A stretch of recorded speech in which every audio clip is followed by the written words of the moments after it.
ZB9 news కి స్వాగతం. పెద్దపల్లి జిల్లా అంతర్గా మండలంలోని శ్రీపాద ఎల్లంపల్లి జలాశయానికి అధిక మొత్తంలో వరద నీరు చేరుతోందని సోమవారం తెల్లవారుజామున సుమారు 4:30 30 గేట్లు ఎత్తి 3,50,000 క్యూసెక్కుల నీటిని దిగువకు విడుదల చేయగా భారీ వర్షాలతో ఎగువన ప్రాంతం నుండి పెద్ద ఎత్తున నీరు ప్రాజెక్టులోకి చేరుతోందని సోమవారం ఉదయం రామగుండం సిఐటి ప్రవీణ్ కుమార్, ఎస్ఐబి వెంకట్లు ప్రాజెక్టును సందర్శించారు.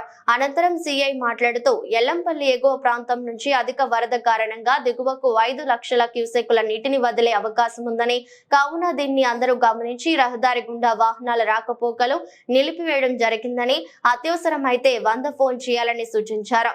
ఈ కార్యక్రమంలో పోలీసులు పాల్గొన్నారు.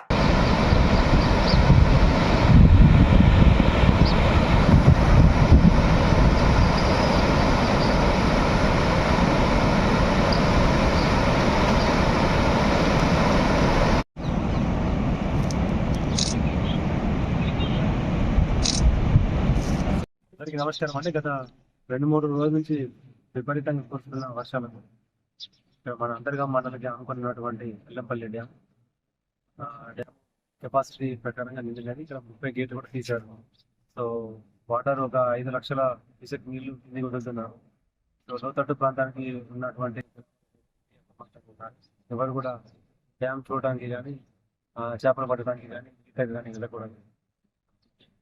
పోలీస్ వారి సూచనలు అన్ని సూచన తప్పకుండా పాటించారు. సో అప్రమత్తంగా ఉండని, ఏమన్నా అనివార్య కారణాలు ఏమన్నా మీకు అవసరం ఉంటే 100 డయల్ చేయండి. ఎప్పుడు మీకు పోలీసు అందుబాటులో ఉంది. ధన్యవాదాలు. నమస్తే.